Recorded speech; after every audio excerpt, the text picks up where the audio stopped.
Hi, I'm Casey with Keeping It YYC. Today I'm joined by Phil Jaman of PJ Performance. Hi, Phil, how are you? Hey, good, Casey. How are you doing?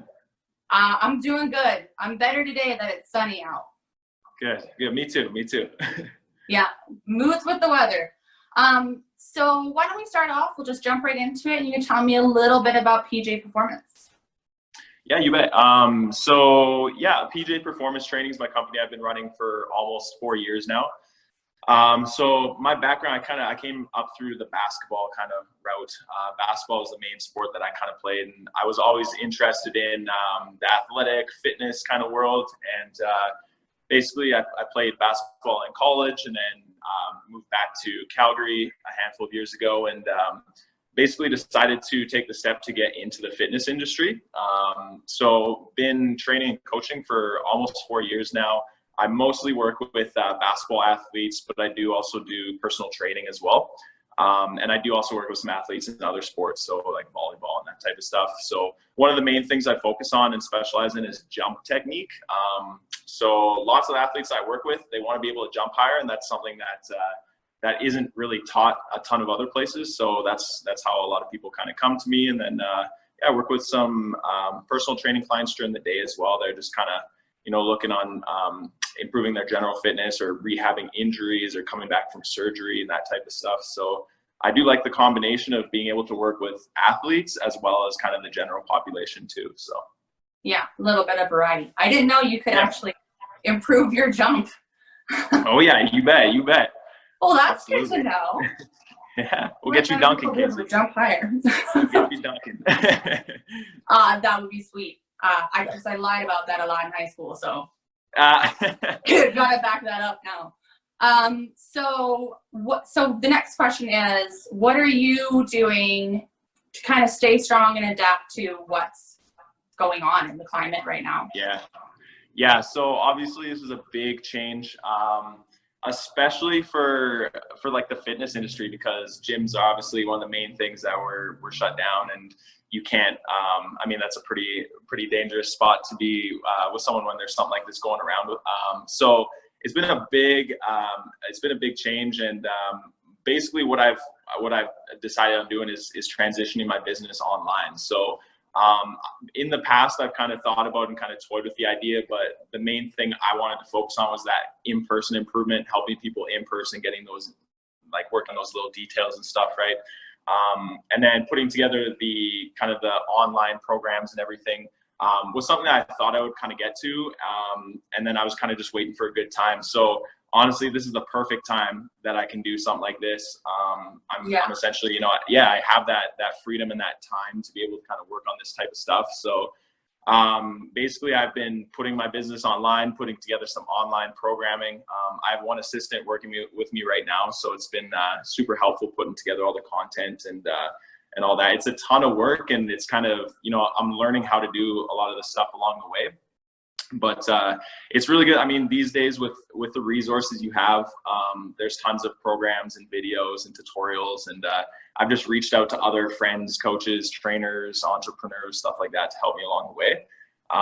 But yeah, it's been a big process of putting it all online, and when it's all said and done, I'm basically going to have my in-person business as well as that online business, so that it will kind of allow me that freedom to travel, or if I am out of town for a couple of days or whatever it is, or if someone just wants to train with me that doesn't live in Calgary, I'm basically putting together. And this is the thing, is I didn't want it to just be some like generic thing that someone could get online that there's hundreds or thousands of.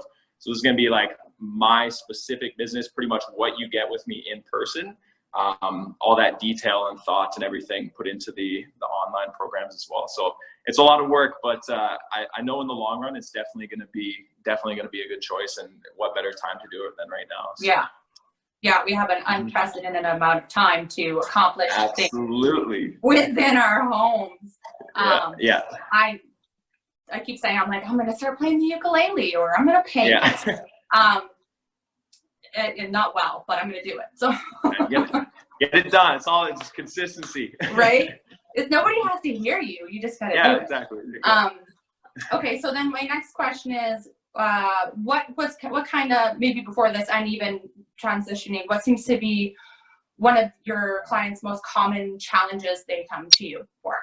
Yeah, for sure. So people come to me for all different types of reasons. I've had some pretty odd requests. And then the most common thing is people that in terms of contacting me, lots of people just want to improve their vertical. And that's something that I kind of market as well. So I get lots of people kind of coming to me with that improving the vertical thing. But a big factor that lots of people don't realize is knee pain. I say knee pain, sometimes it's ankle pain, sometimes it's hip tightness, whatever it is. But sometimes those can all be connected lots of the time. But the biggest thing is knee pain. Lots of people have gotten so used just to walking around and just living with a mild degree of knee pain that they don't even actually realize that they have it. They don't consciously, they're not aware of it, and they don't consider it an issue because it's somewhat mild, or it used to be worse and it's gotten to a point where it's kind of manageable. So they just kind of ignore it. And then we'll do some positions and they'll feel some pain in their knees or something. And they're like, yeah, like, I don't know this. Or they're just like, this is normal. I kind of get that pain. But I want to really make sure that these people understand that knee pain isn't normal. So just a lot of our lifestyle these days, we're not getting into some of these like end range deep positions. We're not basically fully utilizing our joints like how they're designed to be used. So we kind of lose some degrees of range of motion, and we kind of lose some mobility, flexibility, that type of stuff. And certain, like, for example, like our hip flexors, our quads are kind of always in this like short and seated position. So that causes some issues for the knees. So lots of times people come to me with other stuff, and then we actually identify that the knee pain actually is more of an issue than they realize. And we get to work on improving that as well as working on those other goals. And sometimes it's crazy how the body kind of adapts. Is people just, they basically compensate and start moving differently to avoid that knee pain. So like going down the stairs might give someone knee pain. So they start kind of like swinging their legs wide so they don't have to get into a deep knee flexion or anything like that. So it's really interesting that so many people out there kind of have that knee pain, but I just want to make sure that these people understand that it's not common to have, or it's common, but it's not normal to have knee pain. So especially now with your online business, it'll be good to kind of address those because a lot of people are becoming complacent in their movements. Absolutely. Yeah. Here, I'm noticing different pains from not being on my feet all the time. Absolutely. So that'll be kind of cool for you to adjust that to the online and people being stuck in a confined area. Yeah, totally. Yeah, the lack of movement is one of the biggest issues that people just kind of, one of the best ways to stay healthy and limber and mobile and everything is just to move. And that's something that people kind of typically, they might sit in their desk all day and then just go to the gym and try to crush it when their body hasn't really moved all day. So yeah, there's like movement is super important in general. So yeah, I think a lot of people are realizing that. I know I am personally. Yeah, big time. So the next question is more of a fun question because you mentioned you grew up playing basketball and all that sort of thing. So just maybe for some of the viewers that also liked basketball, or who's your favorite NBA player and why? Yeah. So I've never been one of those guys that has like a favorite player that they've kind of like stuck with. But I would definitely, I have a handful of guys that I kind of really respect or kind of look up to. One of them for sure would be Russell Westbrook. I use him, I don't know if you know who Russell Westbrook is, but I use him as an example in my sessions all the time. He's a point guard for the Houston Rockets. He's one of the, if not the most explosive guard in the NBA, one of the most explosive athletes on the planet.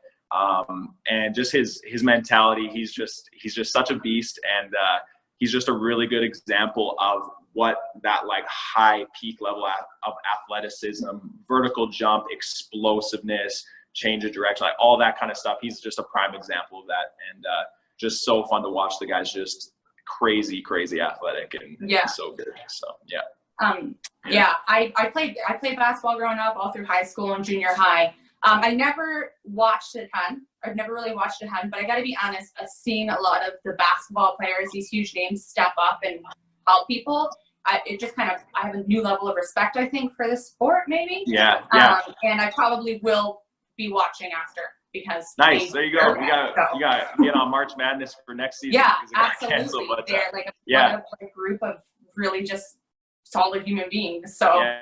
Yeah, it's crazy. I mean, you watch how easy they make it look on TV, and that's the thing is like they just make it look so easy, but it's really impressive how athletic and coordinated and overall these guys are. Like I'll give a shout out to Jaman as well. He's a young guy coming up in the NBA, and he's kind of like the next Russell Westbrook type player. So it's going to be exciting to see him develop over the next few years too.